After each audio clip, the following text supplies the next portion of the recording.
Pues muy bienvenidos, muy bienvenidas a todos a este coloquio en el que vamos a hablar sobre la solidaridad. Nos vamos a preguntar si la solidaridad es posible y yo supongo que acabaremos afirmando que la solidaridad no solamente es posible, sino que es de obligado cumplimiento. Muy buenas tardes. Mi nombre es Miriam Soto, soy periodista. Y bueno, voy a estar moderando este coloquio. Antes de presentarles a nuestros amigos, a nuestros contertulios, me gustaría pues dar las gracias a la Casa Encendida que nos acoge en estos momentos, dar también las gracias a Madrid, Otra Italia, que ha organizado este coloquio junto con la Fundación Anastasio de Gracia. Y es la Fundación Anastasio de Gracia la que ha organizado este festival. Robert Capa estuvo aquí, porque Robert Capa efectivamente estuvo aquí, no solamente estuvo en España, no solamente estuvo en Cataluña, no solamente estuvo en Andalucía, sino que estuvo en Madrid. Y no solamente estuvo en Madrid, sino que estuvo en un sitio muy importante, en Entrevías, a 5 minutos en tren, desde Atocha, delante de una casita, de esta casita, de la calle Peyroncelli. Esta casa la fotografió Capa después de unos bombardeos, los bombardeos de 1936 de la aviación alemana y de la aviación italiana.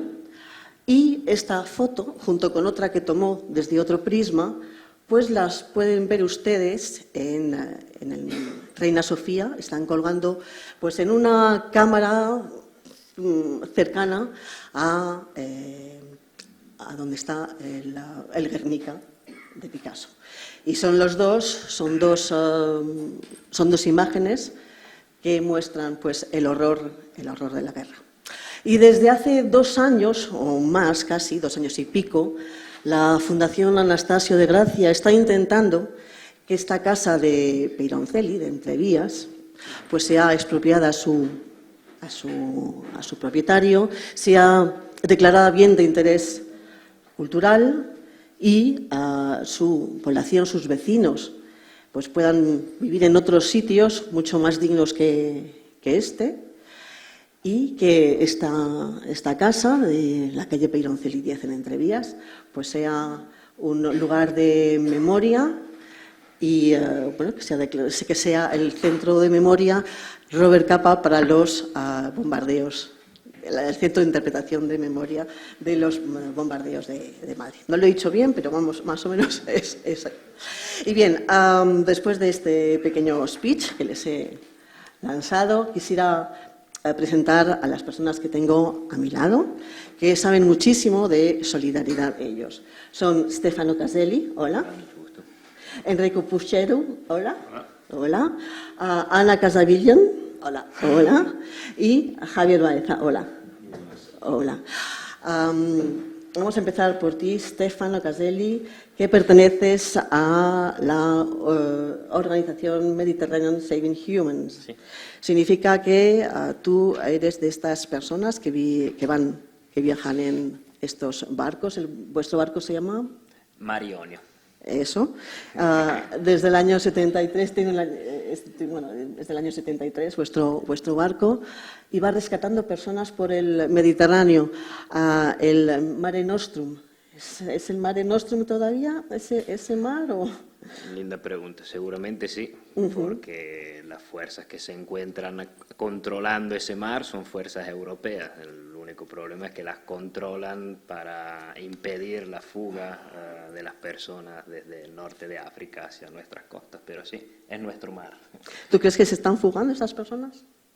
Sí, seguramente son todas personas en fuga y los directos responsables de ese éxodo, como se abre, ¿no? Digamos, informándome sobre este festival me entero que se decide dedicarlo a los 80 años del éxodo, ¿no? Republicano español. Y creo que la palabra fuerte sea éxodo, porque los éxodos los generan las guerras. Y las guerras que hoy vemos en la Libia o en la parte del África subsahariana son guerras generadas por la explotación europea de esos territorios. Por eso sí, estas personas son personas en fuga. que deciden que es mejor intentar atravesar ese nuestro mar a cuesta de la vida y no quedarse en los propios lugares de origen. ¿Cómo es cuando vosotros encontráis una barcaza en el mar? Bueno, a mí personalmente me generan sentimientos muy contrastantes entre ellos. De un lado es mucha angustia, mucho dolor, como te decía antes, ¿no? Casi uno cuando salimos, ¿no?, con nuestras lanchas para ir a recuperar la gente en el dicho target, a uno le viene, ¿no?, ganas de llorar porque no sabes qué es lo que vas a encontrar. Pero también es un orgullo y genera una felicidad inmensa y se aprenden muchas cosas sobre todo de esta gente, sobre todo de estas mujeres con niños.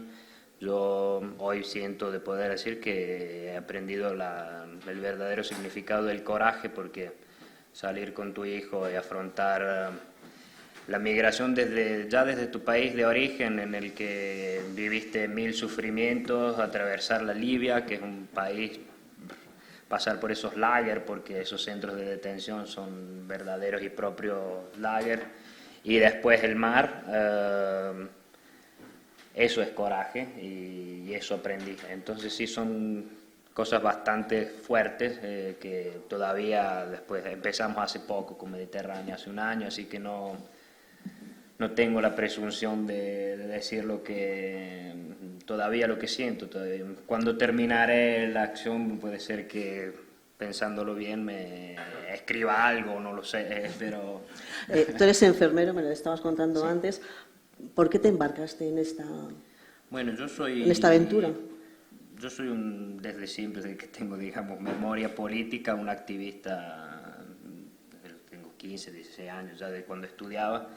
Y en los últimos 10 años me establecí en Bolonia y mi actividad la practico con la asociación Ya Basta y, bueno, sí, en particular ahora coordeno los sanitarios de Mediterránea.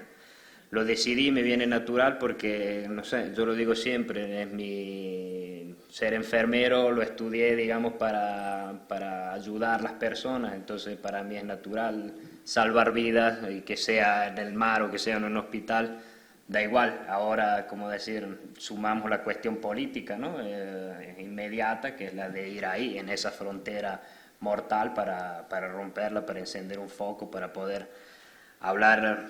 A nosotros nos da la posibilidad de hablar en manera diferente de las migraciones, ir ahí con una nave con bandera italiana.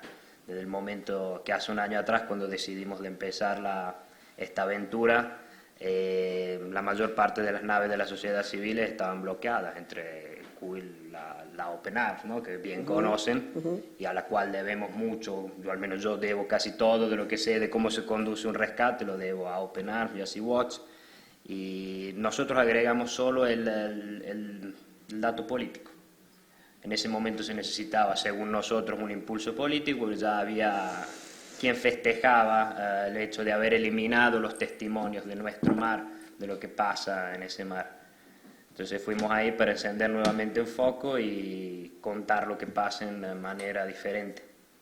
Justo hoy hemos conocido que hay un buque español, el Aita Mari, que justo ha recogido a un centenar de personas también en el mar y que estaba pidiendo, no sé cómo han quedado últimamente las noticias, pero esta mañana estaba pidiendo puerto en Malta. Cuando yo te lo comentaba a ti, Stefano, tú me decías, ¡buah, Malta, difícil! Sí, porque es difícil porque Malta opera con otra jurisdicción, con el Common Law, y cuando uno entra en Malta ya es difícil que salga porque los controles son muy estrictos. Espero que en realidad la gente venga transbordada afuera de las aguas, así de modo que el Aita Mari pueda ser libre y continuar a salvar vidas, para no estar años como les pasó a CI con la Sea Fox, un barco que todavía está ahí, si no me equivoco, que lo visité hace un año y medio, Y sí, Malta es bastante peligroso entrar, digamos. No que Italia lo sea menos, pero ya uno se la juega un poco más. ¿Y el vuestro barco ahora mismo me decías está secuestrado? Nuestro barco sí, todavía está secuestrado desde que terminamos la última misión en los primeros de agosto. Sí, lo que pasa es que en los últimos 5 minutos de poder de Salvini, antes de que cayera, y esperemos que no vuelva, aunque no tengo muy buen presentimiento, decidió que, aunque la Guardia Costiera italiana nos había dado el permiso para entrar en las aguas territoriales y que a bordo nosotros no teníamos más a nadie porque habíamos certificado con nuestro team médico el hecho de que todas esas personas, en cuanto gente que venía de la mar, que rescatamos, tenían que bajar de ahí porque tenían un daño psicológico, obviamente, además de quien tenía problemas físicos.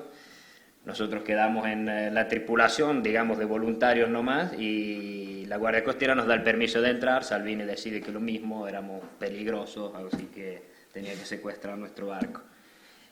Ahora esperemos el 3 de diciembre, el Tribunal Regional de Agrigento puede ser que nos devuelva el barco. Si así será, volveremos inmediatamente a intentar de salvar vidas o a monitorar, digamos, ese nuestro mar. Ahí donde le escuchan Stefano es italiano, aunque tenga este acentazo argentino. Enrico Buscero, hola. Hola. Alcalde de Samassi, 5.000 habitantes, es una pequeña localidad en Cerdeña, pero muy solidaria. ¿Cómo se hace para ser muy solidario con un, como decía Stefano, con un gobierno que no lo es tanto? Vale, yo voy a hablar como alcalde. Vale, pues usted como alcalde, bien.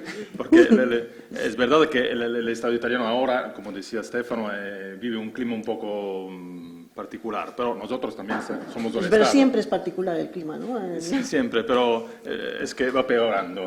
Bueno. Pero nosotros también como ayuntamiento somos parte del Estado. Entonces, Sí, claro, efectivamente. tenemos un poder que podemos utilizar, lo estamos Perfecto. utilizando. Porque para comprender mejor hay que describir un poco el contexto. Mi pueblo se encuentra en el medio de la isla de Cerdeña, una isla. No somos la primera frontera de los migrantes porque normalmente no vienen en Cerdeña. Ahora hay alguien que llega desde Algeria, pero son pocos, muy pocos. Y mi pueblo, que es un pueblo que se encuentra en el interior, conoce el tema de los migrantes como segunda frontera. Vienen a buscar trabajo en mi pueblo. Mi pueblo ahora, como muchos pueblos sardos, va descubriendo el despoblamiento. Despoblamiento. Vale. ¿No? Entonces, estas familias, esos chicos que vienen de otros estados o otras partes del mundo van a buscar el trabajo en el campo, porque vivimos cultivando el campo. Entonces, como alcalde, podría hacer dos cosas ¿cómo se dice?, para trabajar en el tema. Peorar la situación, diciendo que los migrantes son peligrosos, van a robar el trabajo, son delincuentes, o mejorar la situación teniendo en cuenta que este es un cambio epocal, no va a volver atrás, hay que encontrar la manera de convivir con el tema, no con el problema, con el tema, y hay que inventar algo para hacer que la población comprenda este tema. Lo hacemos con cosas sencillas, como primera cosa conociéndonos, vale, que es la cosa principal, organizando cursos de italiano, porque si tú no hablas el mismo idioma no puedes conocer a las personas, entonces no puedes comprender que no son delincuentes, pero pueden contarte ellos mismos que no son delincuentes. Lo hacemos con trabajos que tienen como referencia la cultura. Porque la inclusión social se hace cambiando el chip, cambiando método, cambiando approach cultural. Entonces lo hacemos muchísimo con la escuela. Tenemos la suerte que en mi pueblo llegan familias extranjeras. Para entender la dimensión, en mi pueblo viven ahora en día gente que llega desde 15 nacionalidades diferentes. En Samassi hay 15 naciones diferentes, subsaharianos, indianos, pakistanos, algerinos, marroquinos, entonces... ¿Qué porcentaje puede haber de población italiana y población...? Ahora son más o menos el 8 o 10%. que en un pueblo que va a Se ve perder mucho. muchos, un pueblo que va a perder los jóvenes y tiene como mayoría la gente mayor, es un tema importante. Cuando voy a decir mayor, en Sardegna tenemos probablemente, junto a Japón y California, el lugar donde viven mayormente, en mi pueblo, solo en mi pueblo hay 8 centenarios. Son 400 personas que tienen más de 90 años. Entonces, una manera ¿cómo se dice?, de entender el mundo diferente. ¿Cómo? Que tú también seguramente serás longevo, entonces. El problema es que sobre todo son mujeres. Puede ser. Pero, entonces, lo que estamos haciendo es, a través de la cultura, intentar con la escuela ¿cómo se dice?, a explicar que el mundo es diferente, la diferencia es una riqueza. Y fortunadamente esto funciona, porque entrando en las familias extranjeras por el medio de los chicos, la familia se une, las familias se unen, esto funciona muy, muy bien. Puedo, si queréis, explicar algún ejemplo de lo que hacemos para entender, o lo hacemos después. Como no, sí, adelante, porque tienes unos proyectos muy bonitos que me estabas contando antes en los propios institutos, en el colegio, sí, para sí, conocerse uno. Tú decías la cultura, la educación es vital para conocerse unos a otros y para efectivamente pues abrir un poco la mente. ¿Qué es lo que hacéis en el colegio? Uno de los proyectos más interesantes es lo que está alrededor del comedor escolar. Porque el comedor escolar es un lugar donde los chicos comen, el cibo es cultura, va a contar lo que puede ser ¿cómo se dice?, la procedencia de las personas. Entonces, el comedor de mi pueblo, hemos trabajado muchísimo para hacer que sea uno de los mejores en Italia. Hemos tomado un montón de premios sobre este comedor. Hemos hecho de manera que una vez a la semana en el comedor las familias van a cocinar el cibo con los niños, con los abuelos. Entonces las familias extranjeras van a ponerse alrededor de la mesa a preparar la comida. Y las mamás con la comida hablan, se conocen, tú cómo lo preparas, tú cómo lo haces. Y todo esto que parece una tontería, funciona magníficamente. Hace que las mamás extranjeras que vienen aquí tienen necesidad de aprender mejor el italiano y también el sardo. En mi pueblo se habla sardo. Y todo esto funciona muy bien.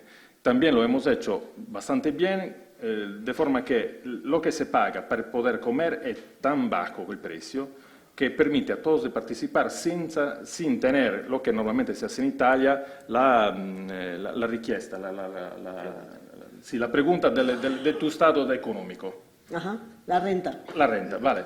En Italia los pobres son pobres, punto. No es un pobre italiano, un pobre extranjero, pobres. Con 2 euros comes. Todo esto nos permite ¿cómo se dice?, de no crear diferentes barreras o mirar lo que tienes alrededor de manera diferente. Todos iguales. Y funciona perfectamente. Otro nivel, como subimos con la edad de los chicos, son los trabajos que hacemos con la escuela media. Son chicos de 13, 14 años, que son los que empiezan a utilizar muchísimo el móvil, a hablar o escuchar Salvini, que parece el Dio in terra, pero no es así, porque él ahora como técnica habla muchísimo con los chicos también, que después de 2 años, 3 van a votar. Lo que hacemos es, desde el 2012 hasta hoy, organizamos viajes que nos van a costar un montón de dinero, pero lo hacemos con mucho placer, viajes en Europa para conocer el mundo. Entonces, cuando hay un tema muy importante, no vamos a contar a los chicos, vamos a vivirlo. Ahora, el último viaje que hemos hecho la semana pasada con estos chicos ha sido en Ceuta. En Ceuta. Hemos preparado un viaje con la escuela, va a durar 1 año de trabajo en la escuela, donde el tema de los migrantes, para hablar de migrantes, no puede hacer los inmigrantes. Entonces, hemos tomado a los chicos, 50 chicos, hemos hecho la primera etapa en Sevilla con la asociación APDHA, que nos ha contado cómo funciona este mundo, diferente del mundo italiano, pero siempre es un mundo importante. Y después hemos ido, ¿cómo se dice?, hemos salido desde Sevilla para ir a Ceuta, hemos conocido a los migrantes menores no acompañados, migrantes de 13, 14 años como los chicos sardos. Niños. Niños. Que contaban a los sardos cómo puede ser viajar para 2 años en Libia, en el desierto, esto ha funcionado magníficamente porque los chicos y las familias han cambiado totalmente manera de ver el mundo, totalmente. Y para nosotros ha sido ¿cómo se dice? Un investimento desde el punto de vista económico, Una inversión. pero desde el punto de vista social y cultural es importantísimo, es importantísimo. Esto es un ejemplo de cómo puede funcionar. Y lo hacemos con los instrumentos que un alcalde tiene, porque todos los alcaldes ponen 10.000 euros para hacer fiestas, para hacerlo, lo pueden hacer todos. Hay que mirar cuál es la prioridad. Esto es. Bueno, pues está bien, siempre mirar el vaso medio lleno que no medio vacío y hacer cosas buenas en el mundo. Ana. Oh, me ha encantado lo que me has dicho. No quiero hablar ahora. Ana pertenece a la Red Solidaria de Acogida de Madrid.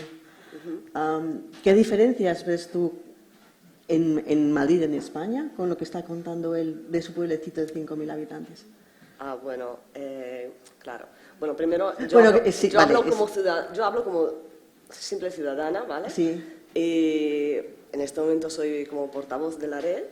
Es una red ciudadana que nació en 2016 a raíz de una asamblea espontánea en el barrio de Lapias de gente que en ese momento que había la así llamada crisis de los refugiados, se sentía como impotente ante este fenómeno o con deseo de actuar, de involucrarse activamente.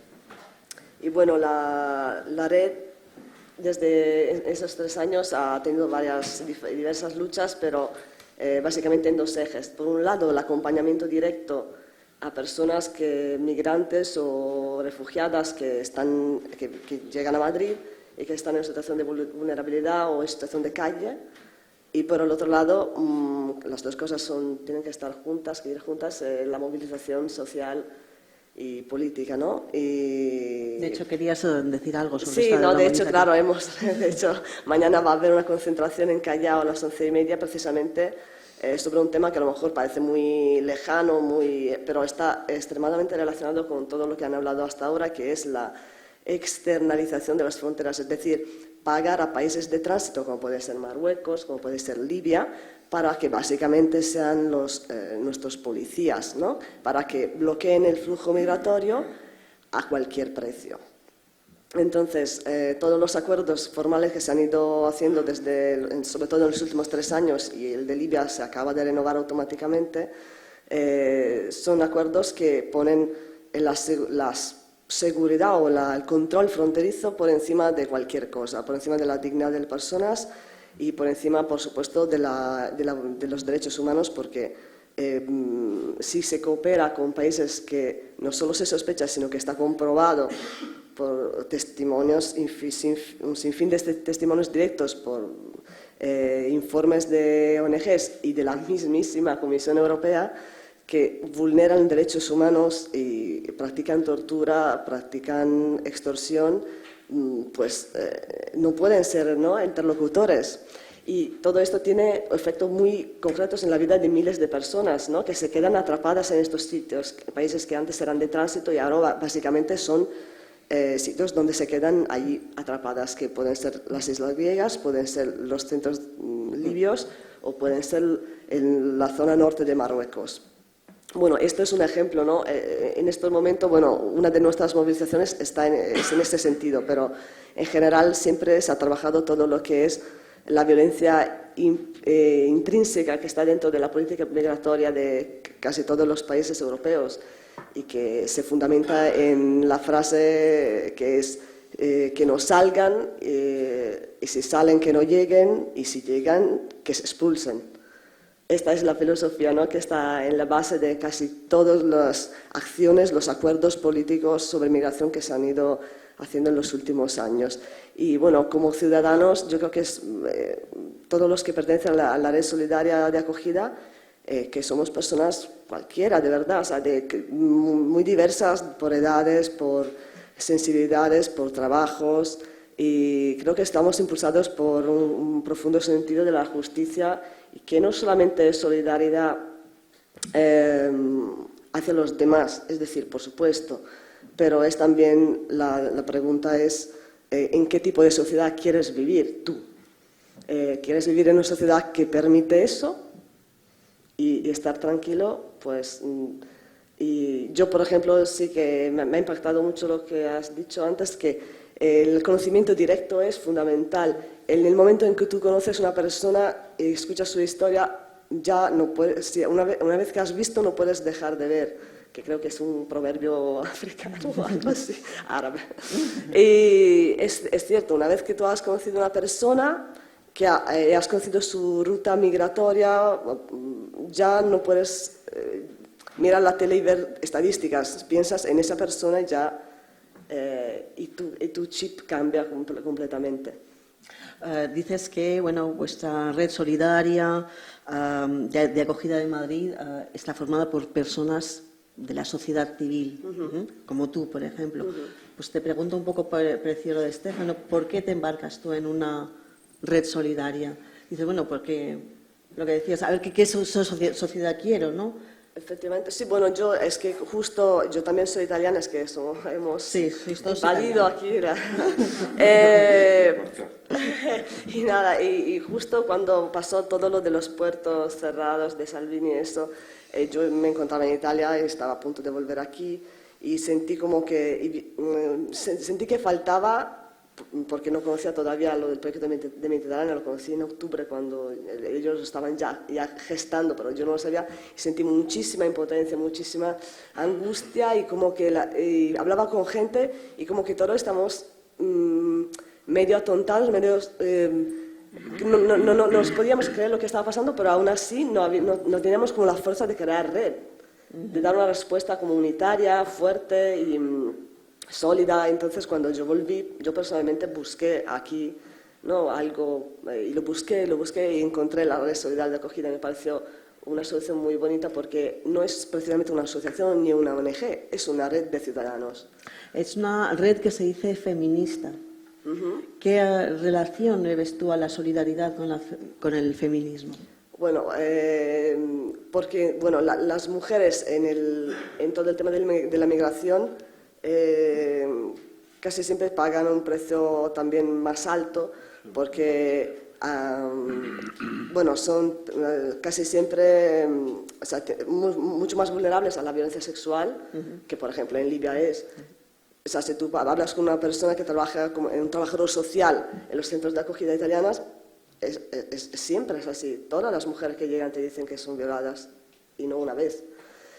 Y aparte de eso, también la situación de las mujeres aquí, una vez que llegan, un tema, por ejemplo, que se está trabajando desde la red, es de la explotación de las mujeres, por ejemplo, en el campo de Huelva y en la recogida de las fresas. Entonces, intentamos vincularlo al visibilizar el papel de la mujer, de la mujer en la migración, y a empoderarla. Al final de la mesa tenemos... ¿Perdón? Italiano. Es italiano. Javier Baeza es párroco de la parroquia de San Carlos Borromeo, que bueno, pues últimamente siempre ha tenido mucho trabajo, pero últimamente más porque hay muchas personas que le están llegando a su parroquia, porque él las acoge a estas personas porque no están llegando a otros sitios, porque el SAMUR social no tiene ya sitio donde acogerlas. Entonces él y las personas que trabajáis en la parroquia, decide acoger a estas personas. ¿Javier, lo he dicho bien? Regular. No va a ser todo bueno. Bueno, muchas gracias. Yo sí quiero puntualizar eso, ¿no?, porque me parece que es importante. A lo mejor es porque soy el más gordo de este colectivo, ¿no?, digo, de la parroquia.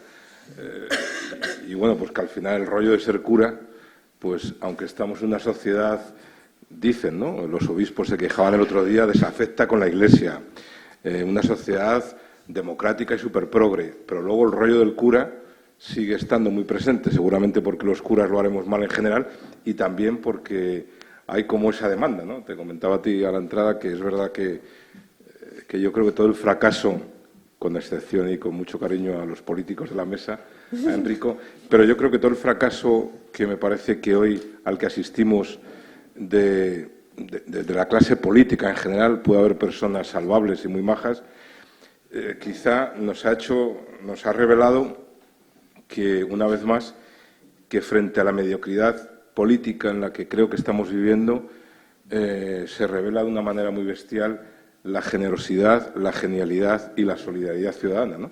Bueno, pero también es verdad que el personal sigue llegando, ¿no? Vengo a traer una bolsa de comida al cura, ¿no? Que el cura no necesita comer además, digo. Bueno, yo esto sí lo quiero poner de relieve, que no es un rollo de curas, ni es un rollo de iglesia. No, No, digo, pero bueno. que yo soy cura y que nos queremos sentir parte de la Iglesia. No tengo tan claro si la Iglesia quiere que nos sintamos parte de ella.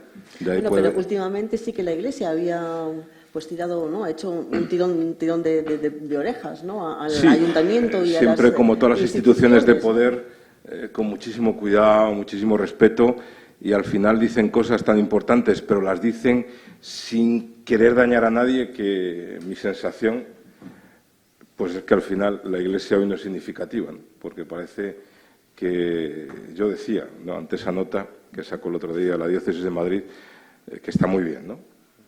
Tacharon, me parece que de, bueno, indigno, ¿no? Algo así, una palabra un poco dura para ser clerical, pero bueno, yo le decía cuando me llamaron para ver qué me parecía, que yo le decía que eso está muy bien, pero que al final es verdad que el papel lo aguanta todo, ¿no? Que si el obispo Blázquez, actual presidente de la Conferencia Episcopal, y el cardenal Osoro, o el cardenal Blázquez y el cardenal Osoro, además de eso, en el discurso inaugural, además de afear y enfadadísimos que están ahora con la ministra de Educación, con Celaá, hubiesen puesto como ejemplo la falta de acogida del gobierno español, bueno, pues que quizá eso fuese mucho más relevante que luego una nota de una diócesis, ¿no? Quiero decir, a mí sí que me parece que es importante, y desde ahí el ejercicio que intentamos nosotros, ¿no? En nuestra precariedad y en nuestro espacio muy pobre, pues es precisamente no solo hacer cosas, no solo intentar ejercer la solidaridad, sino que nos preocupa mucho también la denuncia de por qué hay que ejercer esa solidaridad. Quiero decir, quizá me parece que estamos viviendo un momento o un tiempo, y también lo digo con, lógicamente, autocrítica de la institución a la que pertenezco, a la Iglesia. Podríamos autocriticar muchos, pero yo me voy a quedar en ese poquito solo. Que es verdad que hay mucha gente haciendo muchas cosas, ¿no? Tampoco tantas, ¿no? En Madrid me parece que hay 200 parroquias y habemos, me parece que 4 o 5 liadas en esto. Digo, que el numerito es tan pequeñito. Si además de hacer cosas por los demás, que es importantísimo, nos preguntásemos o cuestionásemos la causa y la raíz de eso, pues yo creo que a lo mejor no nos llevábamos tantos aplausos, a lo mejor a la institución de la Iglesia se la criticaba mucho más con razones poderosas, aunque hay otras, y sobre todo creo que andaríamos un peldaño más al final en la transformación social, ¿no? Cuando nosotros anoche, ¿no? Y lo digo no por vender ninguna moto, porque es que ir y verá, es que el espacio es muy precario, o sea, es que las condiciones... Después vamos a poner unas fotos. Digo, pues cuando anoche dormían 27 personas, ¿no?, de los cuales 6 niños menores de 8 años, ¿no? Yo decía, joder, si aquí duermen 27 personas en estas condiciones, somos 12 locos de la parroquia, y esto es verdad que, Ana, que la gente de la red es muy humilde, pero esto es un matrimonio indisoluble. Yo no sé si hay otro matrimonio, pero en esto hay un matrimonio entre San Carlos y la red, ¿no? Y los otros 12 locos de la red, si entre unos poquitos, durante un mes, hemos podido dar acogida a cerca de 80 personas, es legítimo que el alcalde de Madrid se vanaglorie de que el Ayuntamiento de Madrid en un mes ha acogido a 1000 personas. Yo no sé matemáticas, tampoco latín, pero soy más de letras, ¿no? Quiero decir, me parece que es un poco insultante la ciudadanía eso, ¿no? Bueno, pues para nosotros es importante eso, acoger a esas personas, pero también seguir reivindicando el por qué en un Estado como el español y en una ciudad como la de Madrid hay niños que hoy siguen durmiendo en la calle. No todo el mundo tiene por qué estar al tanto de lo que está ocurriendo. ¿Por qué no les cuentas a las personas que están aquí delante de ti qué es lo que está ocurriendo, ya que estas personas son extranjeras? Bueno, que no entienden bien de qué estás hablando. Lo que está ocurriendo es que Madrid es el Aeropuerto Internacional de Madrid-Barajas, bueno, ahora se llama Madrid-Barajas Adolfo Suárez. Es el aeropuerto formalmente internacional de España, ¿no? Aunque está Barcelona, que es grande y tal, pero... Y, sobre todo, pues mucha gente, igual que en el sur de España entra mucha gente sudafricana, pues, sobre todo, por Madrid, por el aeropuerto internacional, está entrando casi toda, muchísima población latina, ¿no?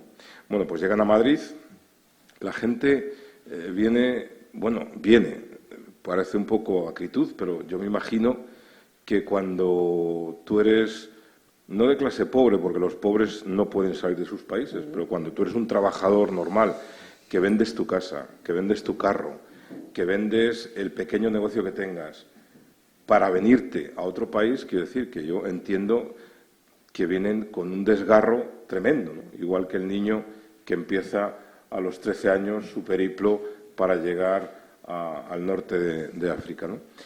Bueno, pues cuando llegan estas personas, ellos lo cuentan, ¿no? Que llegan, bueno, pues que llegan a la España de sus ancestros, ¿no? Porque además, como les hemos vendido y seguimos celebrando cada 12 de octubre, que nosotros les descubrimos y que nosotros fuimos los que, bueno, pues, ¿no? En el imaginario, España como que es el lugar, la madre patria, ¿no? Claro, y llegan aquí, primero, esto va por lo de la migración ordenada, ¿no? Primero, venir a España, como a otros países de Europa, pero es cuasi imposible hacerlo ordenadamente.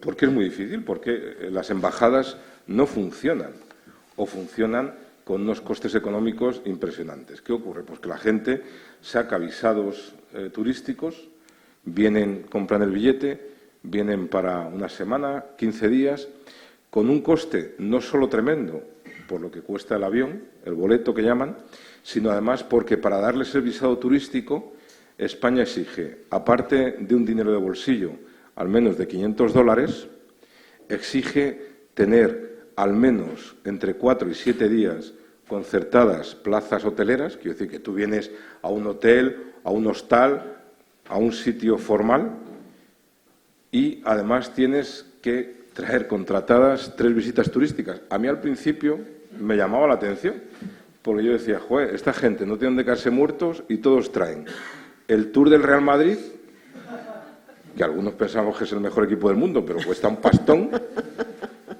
La visita a la Catedral de la Almudena, que no sé lo que costará, pero imagino que no será barata tampoco.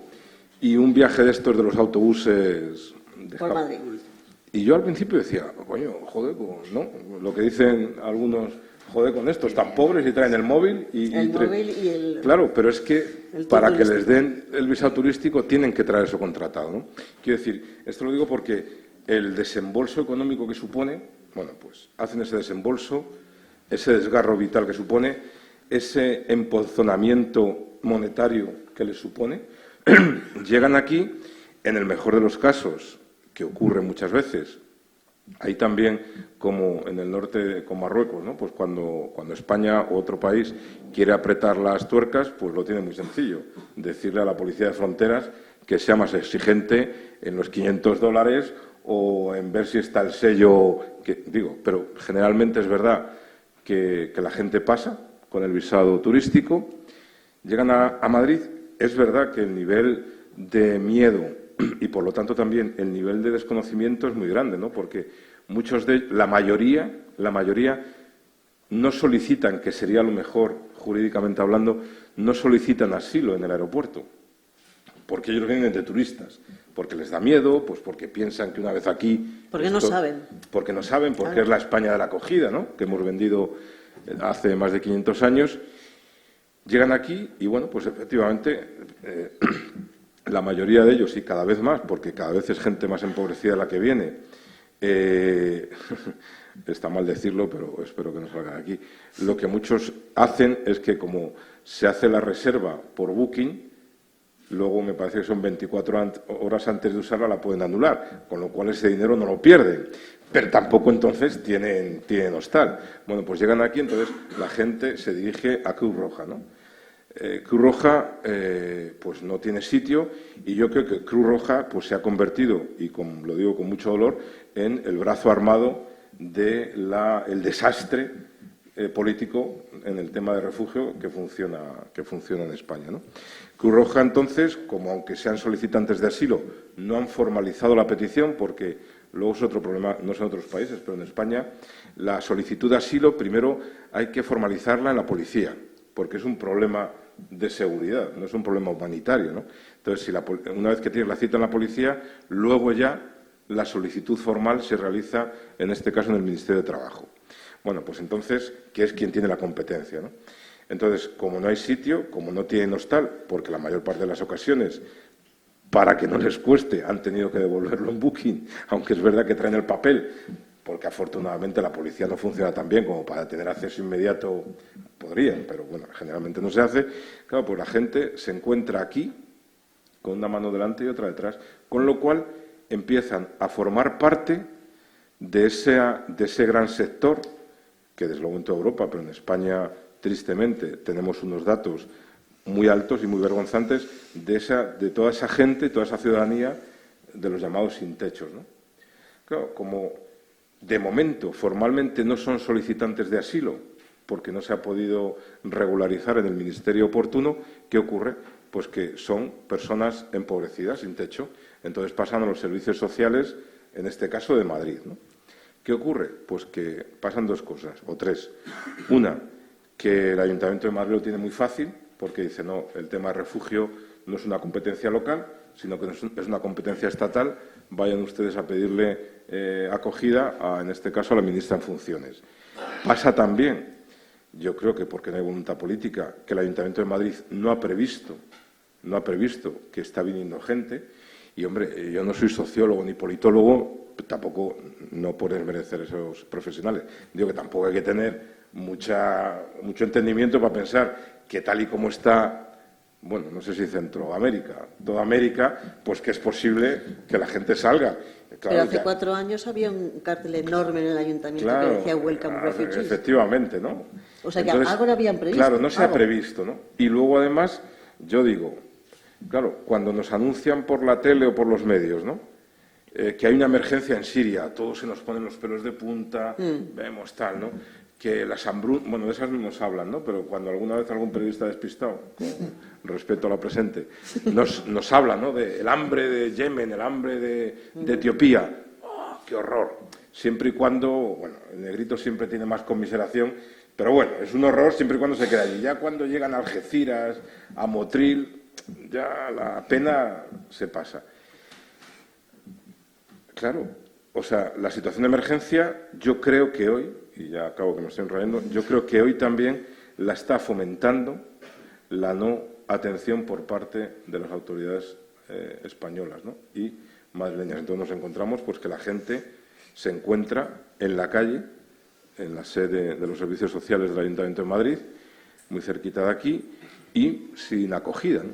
Entonces, pues claro, eso no solo crea o no solo agudiza mucho más ese dolor, os decía antes y lo señalaba, porque nosotros estamos viendo que cada vez la gente viene mucho más rota. No digo que antes no viniesen, pero es verdad que la gente viene mucho más rota, con lo cual, además de esa sangría vital que provoca, no, me da corte porque no sé si me estoy haciendo mayor o llorón, pero son situaciones, o sea, cuando una niña el otro día en la parroquia, que además me estaba entrevistando una colega tuya, se pone así en la mesa porque nos había oído hablar a los mayores de que había mucha gente en la calle. Nadie había dicho que ella se tenía que ir a la calle, ¿no? Y se pone así en la mesa y se pone a llorar y me decía, ay, padre, que yo no quiero volver a la calle. Claro, esas situaciones en niños, sobre todo para mí eso, ¿no?, que un Estado como España y una ciudad como la de Madrid tenga en general a cualquier persona, pero a tanta cantidad de niños sin atención, a mí me parece de verdad que eso es un atentado flagrante, no solo a las personas, sino también a eso que luego a muchos políticos se les llena la boca con la democracia y con la muy mucha España y con todas esas cosas con las que a veces nos entretienen. Voy a dar algunas estadísticas. 1 de cada 30 personas es migrante. Hay 258 millones de migrantes en el mundo. Y nos encontramos en un momento de la historia en el que hay más migrantes que después de la Segunda Guerra Mundial, lo cual no es tan mal como estadísticas.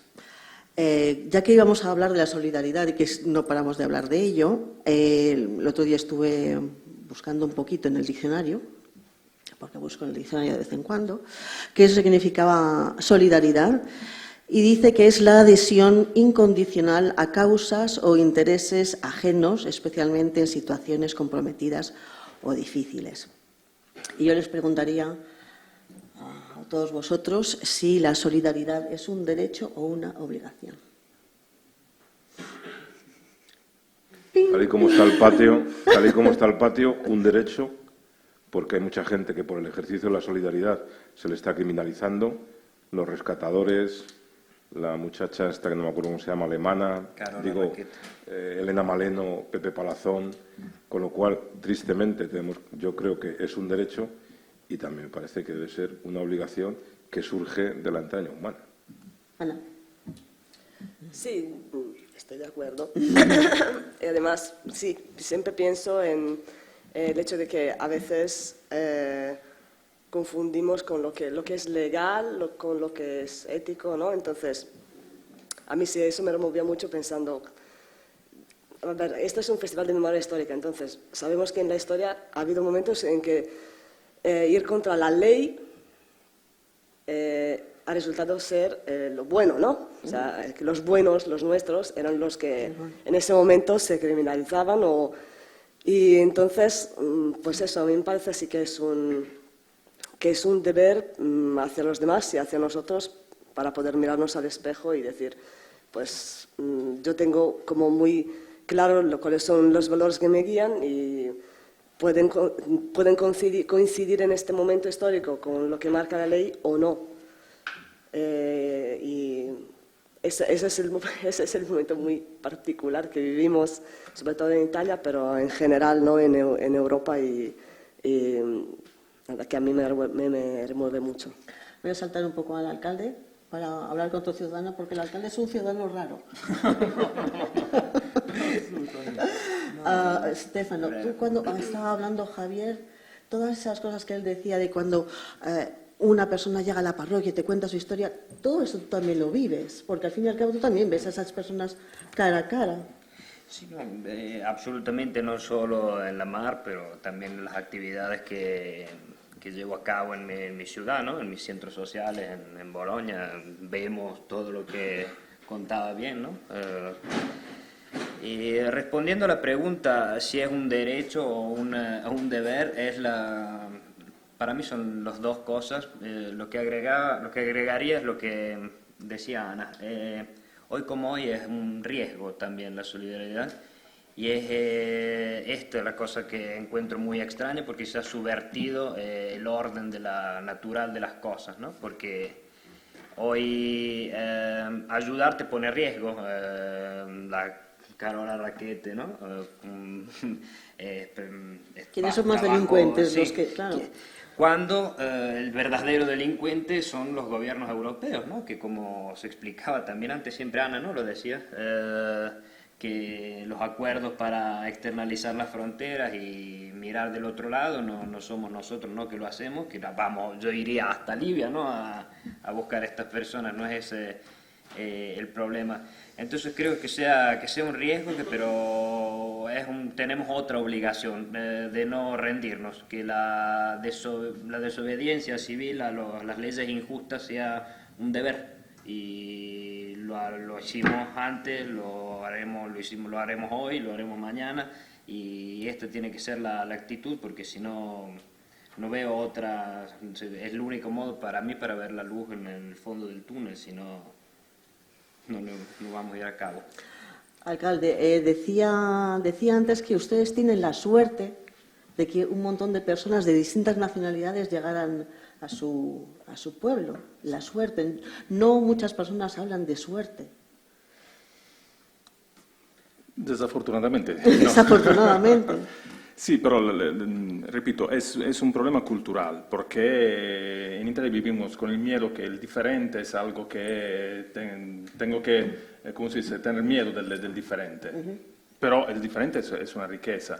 Ya, el problema más grande es que vivimos en días donde nos ponemos el problema de qué es la solidaridad.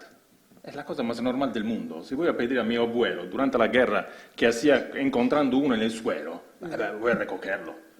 Ahora nos ponemos el problema si tengo que hacerlo, no lo hago, pero puedo hacer eso. Es esta la cosa más rara. Tenemos que volver a la normalidad.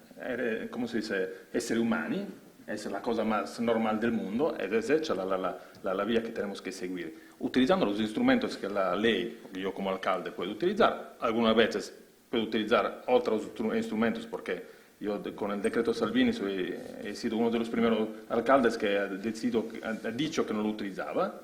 Hemos inventado algo de italiano con una norma que va a contestar la norma de Salvini. Hemos encontrado la manera, en Italia muy italiano, pero ha funcionado. Entonces se puede hacer. A veces es lo bueno también, ¿no? ¿Cómo? Que se utilice también para lo bueno a veces. Sí, se puede utilizar. Pero siempre hay que entender qué quieres hacer. Es que está en la cabeza de todo lo que decía Javier. Hay una mediocridad política que es increíble, porque se puede hacer las cosas, al final vives mejor. Yo, hablando de político, estoy haciendo el segundo mandato. Evito las elecciones con esos trabajos. Se pueden ganar también las elecciones con esos trabajos. Hemos tenido recientemente quintas elecciones en España y en muchas ciudades pequeñas ciudades pequeñas o medianas, es donde más ha subido la ultraderecha. Sobre todo ciudades donde hay muchísima inmigración. ¿No le pasa a usted lo mismo, por lo que veo? No, pero es un problema de cultura, de lenguaje, de conciencia. Y sobre todo es que la derecha extrema, para mí, no tiene futuro. Porque el futuro es la gente que cambia. Yo también soy un migrante, yo trabajo en Barcelona. Los italianos trabajan aquí. El mundo es así. ¿Cómo puedes pensar que vas a volver atrás? Dice, ¿quién es un verdadero italiano? ¿Quién es un verdadero sardo? ¿Quién es? ¿Qué es? No existe. Entonces, o entras ¿cómo se dice? En un chip diferente, vas a pensar que el mundo es diferente, es así, o no has entendido nada. Por un trabajo que estaba haciendo, el mes pasado he ido en Mozambique, a Maputo. He hablado con el alcalde de Maputo, que era un ex ministro, una persona importante. Maputo es una ciudad que tiene 1,5 millones de habitantes regulares. Otro millón que no saben dónde están, cómo son, cómo se hablan. Hay barrios, el barrio de Mafalala, que es el barrio histórico de Maputo, que tiene 100.000 personas, 100.000 personas, que viven no en 27 metros cuadrados, en 5 metros cuadrados, sin baño, sin nula. Los niños no tienen identidad. ¿Cómo se puede pensar? Y es una ciudad en África. ¿Cómo se puede pensar que toda esta gente un día u otro va a intentar mejorar su situación? No es un problema de un barco con 60 inmigrantes. Es un mundo que va a cambiar. Antes lo comprendemos, antes podemos convivir con el tema. Pero es un problema siempre de política lungimirante. La política hoy en día no es lungimirante. Sí, que son cortoplacistas. Claro. Con políticas cortoplacistas y no largoplacistas. A ver, Javi. No, digo, y cortoplacistas y tremendamente asentadas en razones capitalistas, digo, porque estamos en un mundo en donde no hay ningún problema para que las mercancías crucen fronteras, ¿no? Digo, entonces, dices, joder, qué locura que lo que supuestamente este mundo más valora, que es el ser humano, cada vez, ¿no? Y todos celebramos, me parece que ha sido el 40 aniversario de la caída del muro de Berlín, ¿no? Y han caído los muros y tal, y coño, estamos en un mundo donde cada vez los muros son más grandes, se sigue construyendo el muro de esta zona de Cisjordania, se está construyendo el muro de Níger, se está construyendo el muro del este de Europa.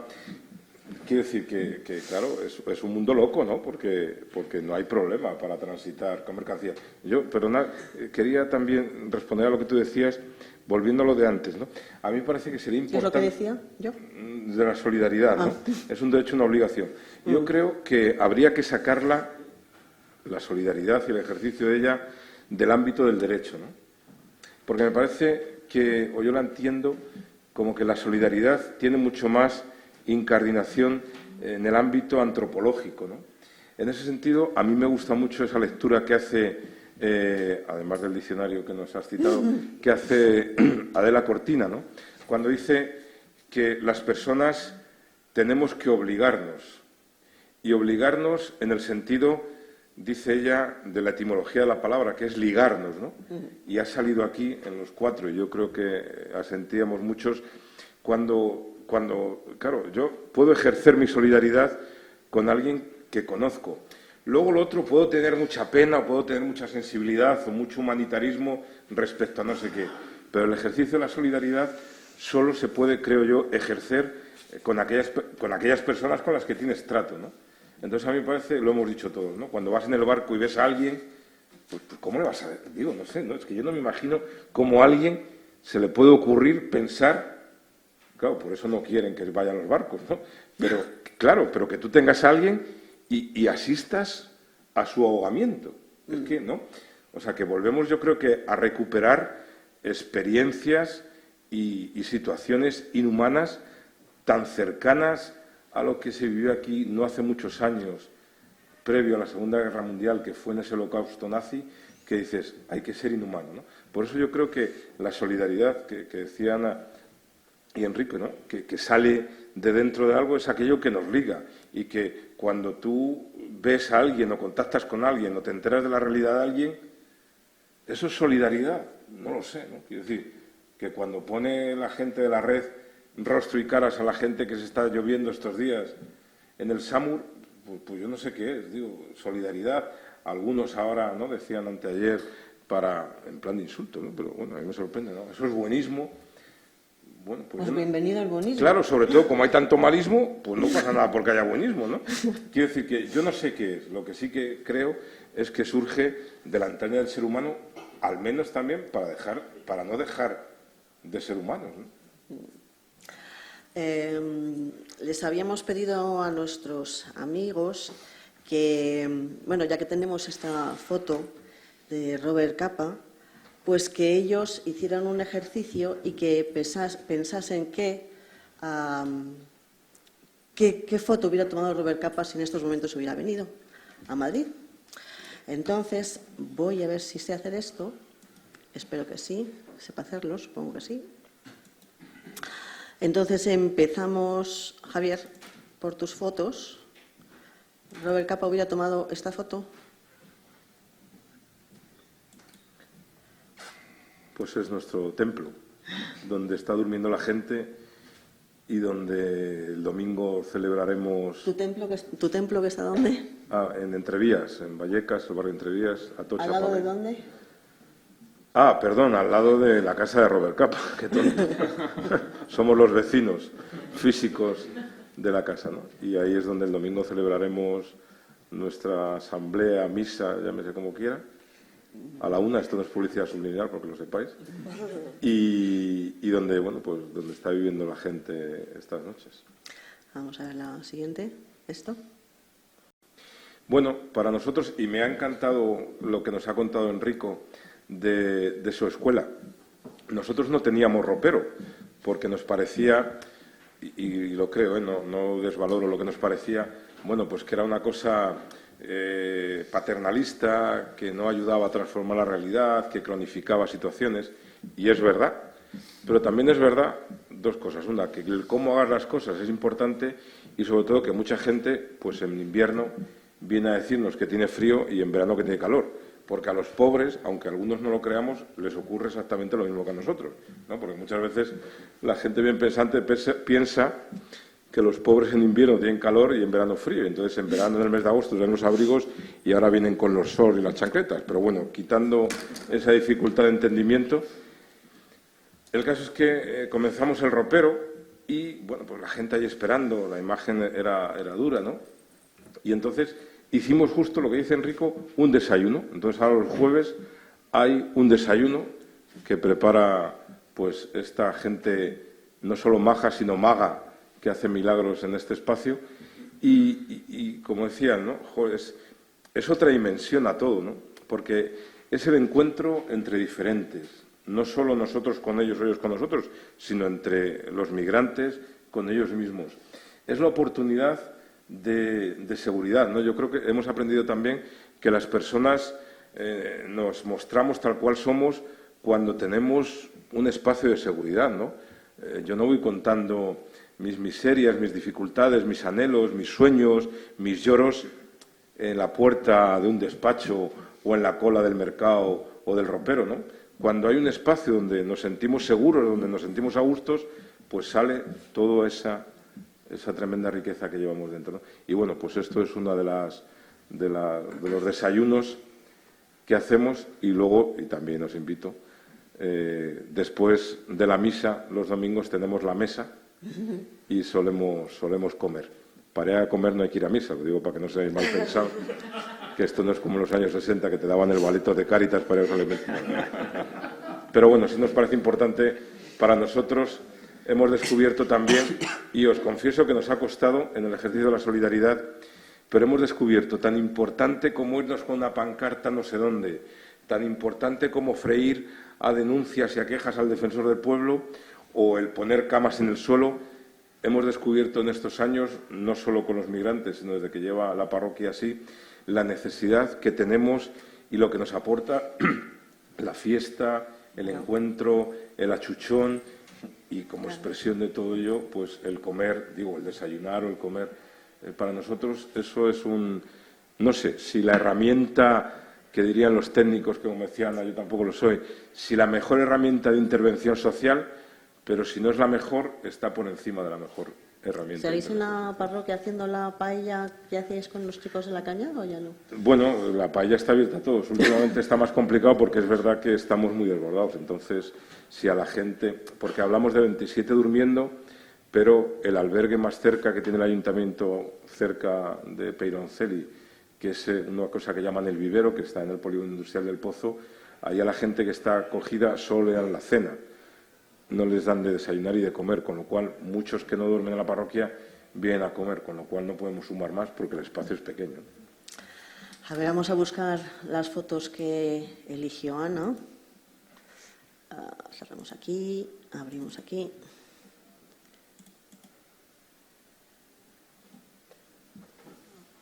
Ana.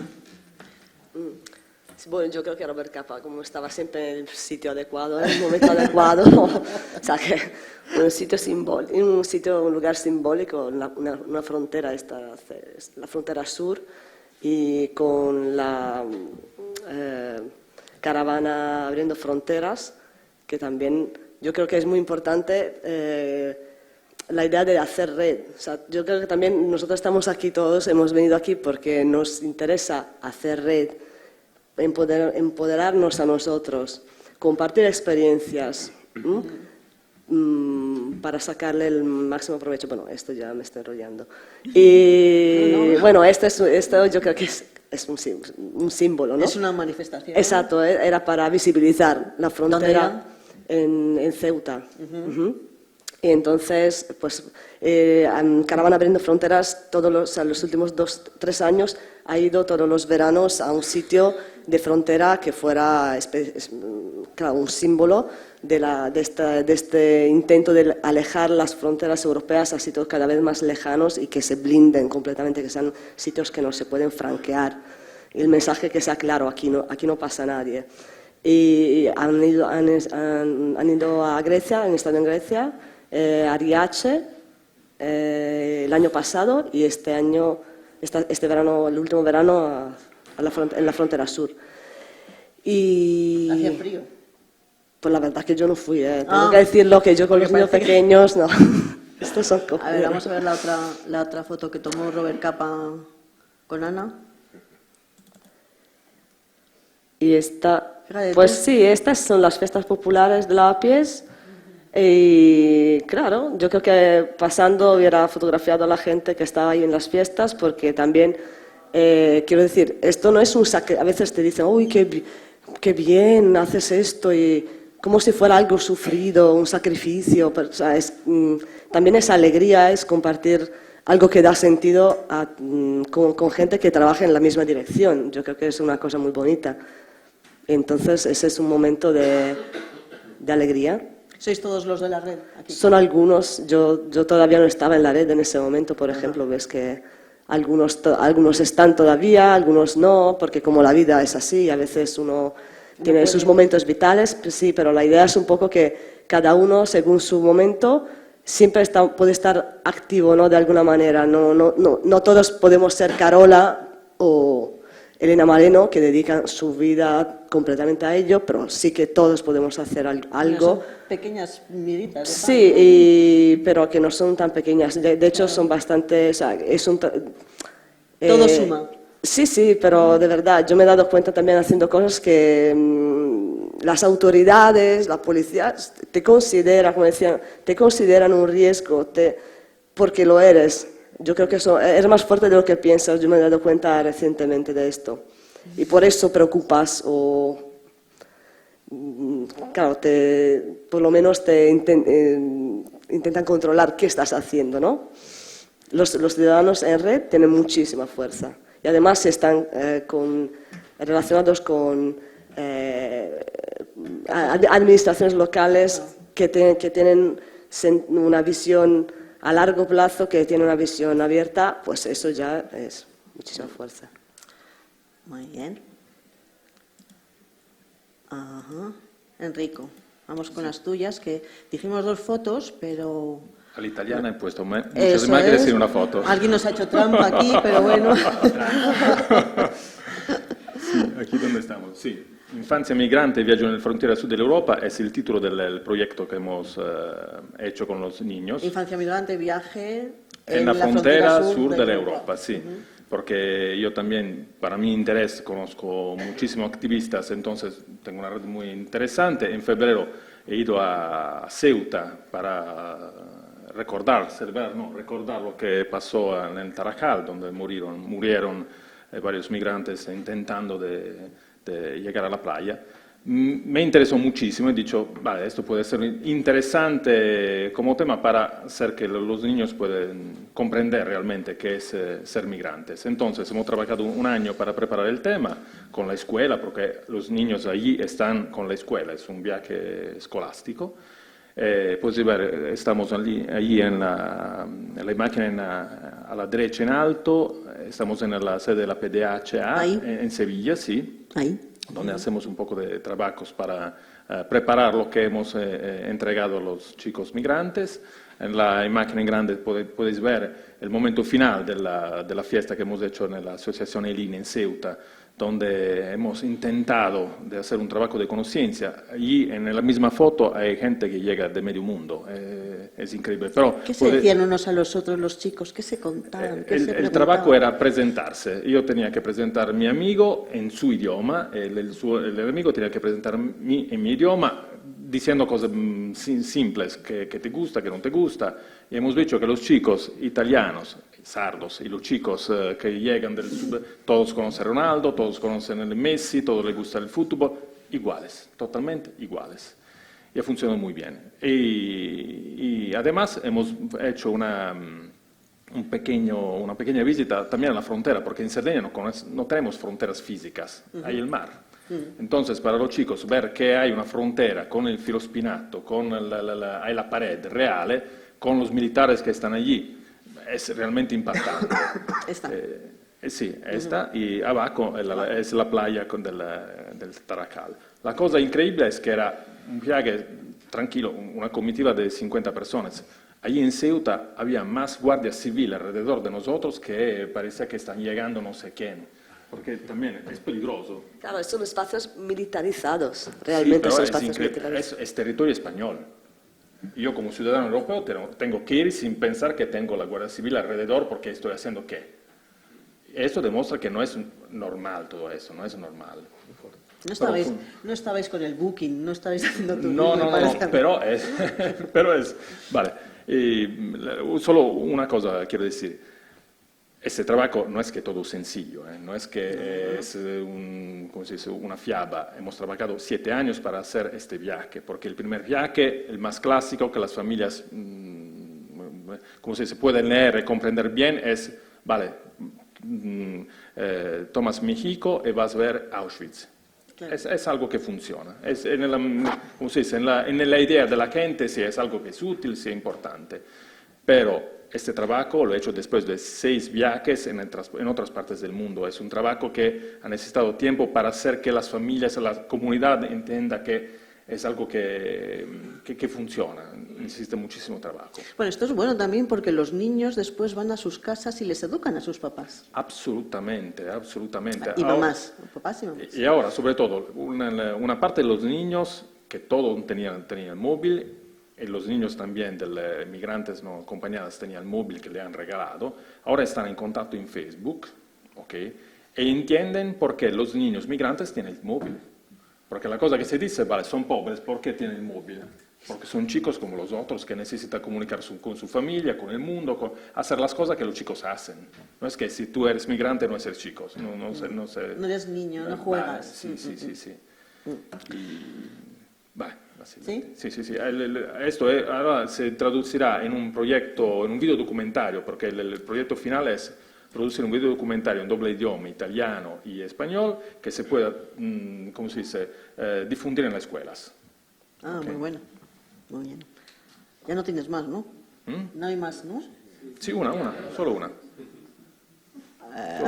Pero esto ya lo hemos visto, ¿no? En eso voy más Ah, rápido. no, es verdad, Vale. eso no lo hemos visto. Es verdad. Esta Perdón. Es el trabajo que hacemos de conciencia. Tenemos la Comisión de Pari Oportunidades, que es una comisión institucional. Es Comisión parte del- Paritaria de Oportunidad. Exacto, Vale. que se De ocupa igualdad. de poner en relación a los que viven en nuestro pueblo, y lo hacemos cada año en esta fiesta que se hace en el pueblo, donde hay gente que nos cuenta cómo vive y qué hace. El tema de este año era la boda, entonces podéis ver que la que está en el medio, en el centro, es una ¿Esta? consejera comunal, sí, ¿Esta? que se encuentra con el costume, con el hábito Rojo. tradicional, vale. Los señores que se encuentran allí a la izquierda en alto son dos señores de mi pueblo que tienen 70 años de matrimonio, de boda, y va a contar cómo era la boda en aquella época. Pero alrededor podéis ver la familia marroquí que cuenta cómo es la boda, que se hacen, han traído también fotos. Esta. Y, sí, no, abajo, vale, sí, a la izquierda. A la derecha otra familia que vive en nuestro pueblo, allí, sí, pakistaní. Y abajo dos familias, dos parejas que son con la chica italiana, sarda de Samassi, y el marido que son uno de la Costa de Marfil, el otro del Brasil. Esta cosa que parece una tontería, no es una tontería, porque eso es una parte, porque había muchas parejas que han hablado de su mundo, porque es la manera ideal para poner en contacto a la población con lo que pasa en el mismo pueblo. Teniendo en cuenta que mi pueblo también es un pueblo de migrantes. Hay mucha gente que trabaja hoy en día en Suiza, en Bélgica, en Alemania. Entonces, el mismo día no se hace para los migrantes extranjeros, se hace para todos los migrantes. Entonces, también hay los sardos que nos cuentan cómo viven en Bélgica, cómo viven en Suiza. Y este momento es muy importante, con el momento final, que es la comida, donde los migrantes, todos, que sean italianos o extranjeros, nos preparan la comida del lugar donde viven o de donde vienen y comemos todos juntos. Es conocer a la gente, como dice justamente Javier, no son números. Si tú conoces la cara de un migrante, cambia totalmente el panorama, totalmente. Ya no es un migrante, es Mohamed, o es María, o es, ¿no? Sí. Exactamente. Listo. Bien. Cerramos aquí.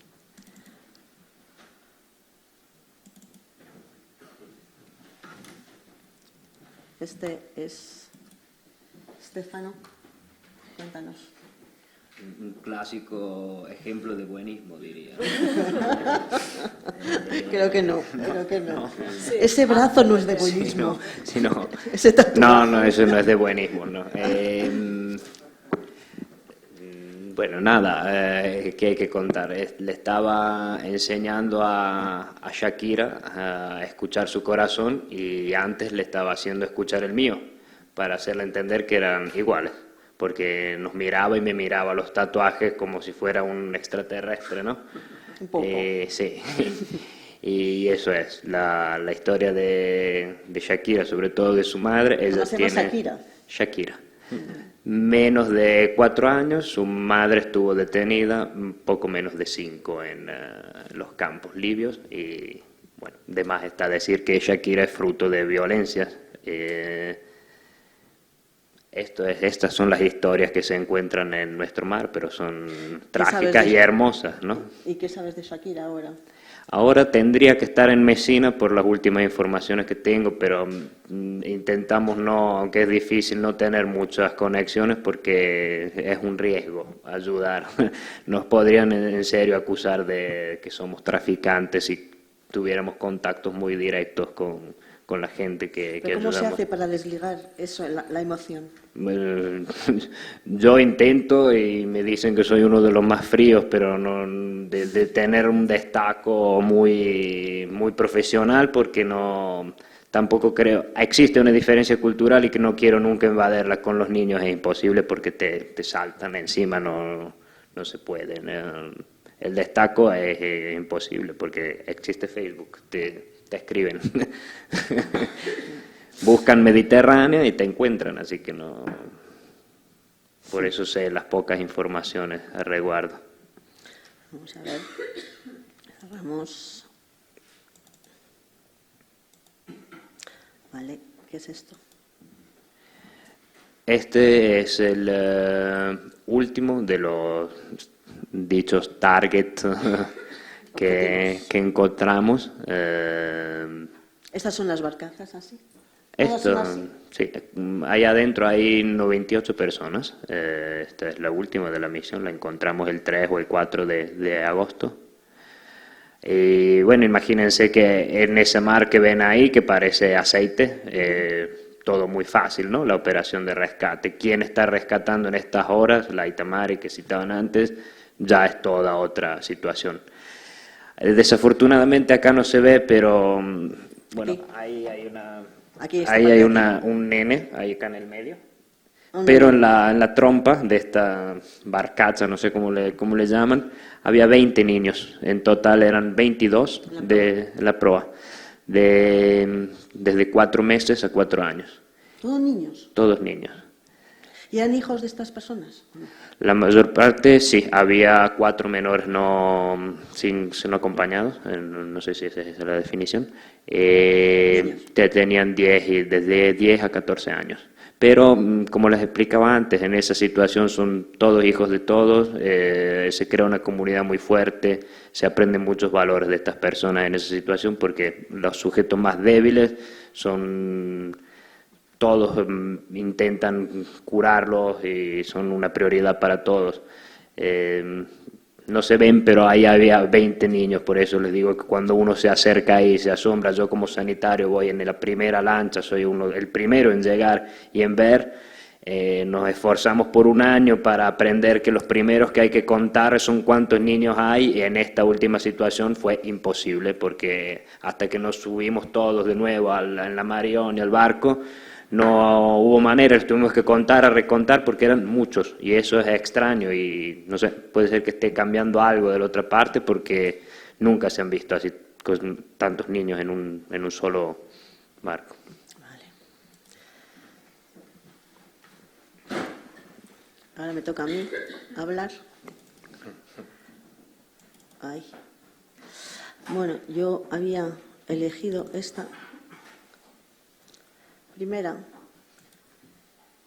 que esta es pues la foto de estas personas intentando pasar la valla Melilla, mientras que otras personas juegan al rugby. Uy, al golf tan tranquilamente. Es una foto que yo creo que también dio la vuelta al mundo, y bueno, pues yo creo que denota pues un poco lo que decías tú, Javi, de que no queremos ver las cosas que tenemos al lado, mientras hay personas que están sufriendo y que quieren venir a esta Europa que parece que aquí lo tenemos todo. Queremos solamente es saltar esa valla, pero esa valla qué difícil es franquearla, ¿no? Y los de aquí al lado, desde luego, pasan muchísimo de nosotros, o sea, de los que están ahí en la valla. Y después quería enseñarles unas fotos que son, dentro de lo tremendas que son esperanzadoras porque muestran niños. Esta es una foto de uno de mis fotógrafos preferidos junto con Robert Capa.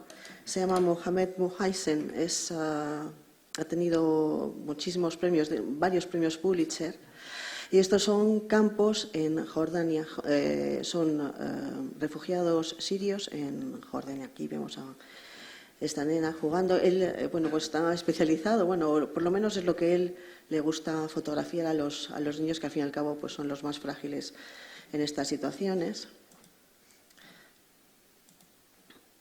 Y tenemos la otra, que es esta. Aquí está. Aquí están pues estos nenes ahí jugando, porque al fin y al cabo, que tú decías, lo que todos habéis dicho, pues los niños son niños y al fin y al cabo también les gusta jugar. Bueno, a mí me encanta si lo quieren buscar ustedes, este señor tiene Instagram, se llama Mohamed Muheisen o Muhaisen, no sé yo. Me encanta. Además que es que lo dice todo así con esta poquita. Y todos los niños que fotografía, perdón por decir esta cosa que parece pues lo típico, pero son todos unos niños tan guapos, con unos ojos tan grandes y tan verdes, que te los comerías a besos a todos, pero bueno, ya. Vale, pues hasta aquí hemos llegado, pero antes de marcharnos me gustaría saber si alguien tiene alguna pregunta desde el público.